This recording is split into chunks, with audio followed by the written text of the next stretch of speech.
vamos ver então como representamos um endereço IP de maneira escrita, né, de maneira formal. Primeira notação, é importante dizer que por trás da notação decimal há sempre a notação binária, né, que é a linguagem de máquina, digamos, né, a linguagem digital. Então, aqueles 32 bits, 8 bits por octeto, né, por byte. Aqui são 4 bytes, por exemplo, é representado dessa maneira por uns e zeros, conforme uma notação octetos, tá bom? Desses todos endereços, né, podemos tomar um deles como exemplo, por exemplo, o segundo octeto, aqui designado, como nós representaríamos isso em formato decimal. Então, a tradução literal de todos esses binários, nesses uns e zeros aqui, 32 bits em formato decimal, ele é representado por 192.168.1.10. Mas como podemos, de fato, traduzir aquele binário de cima para essa nomenclatura decimal, né? Por que 192 é representado por aquele binário ou vice-versa, aquele binário é representado por 192? Normalmente, claro, nós não ficamos calculando isso, designando qual é o respectivo binário daquele número ou endereço IP, né, em formato decimal, mas é importante que tenhamos aí a consciência e o entendimento de como isso funciona. Então vamos adiante, vamos mostrar aqui neste octeto em específico, 168, como chegamos a 168. Vamos detalhar. Basicamente, 168 é este segundo octeto representado por dígitos, né, binários.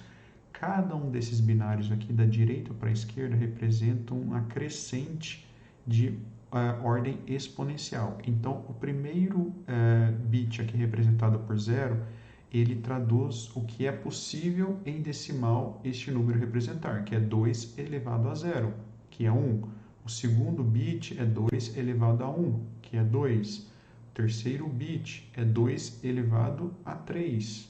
Desculpa, 2 elevado a 2. O terceiro bit, lembrando, começando do 0, 1, 2, 2 elevado a 2 é 4. O quarto bit, que é 2 elevado à terceira, né, representa 8 e assim por diante até o oitavo bit, que 2 elevado a 8, nada mais é do que a tradução decimal em 128. Então, isso aqui nada mais do que estamos tratando de traduzir o que representaria em formato decimal cada um dos bits deste octeto. Mas vejamos essa tradução específica deste número aqui. Vamos transpor-lo aqui desta maneira, tá bom? Então, aqui representando exatamente o segundo octeto. E a representação decimal desse segundo octeto nada mais é do que onde há a identificação de 1 no octeto, representa que, de fato, haverá a representação decimal correspondente, de tal maneira que a soma de todos esses binários em 1 em formato decimal nos dará 168. Então, nada mais é do que este octeto do que 128 mais 32 mais 8, o que dá 168, tá bom? Aqui de maneira bastante didática, detalhada, para que possamos entender aí o que é a representação binária em formato decimal e assim em diante formataremos todos os nossos conceitos aqui em formatação desse decimal para que fique bastante simples e é o comum do dia a dia tratarmos um endereço IP em formato decimal, tá bom?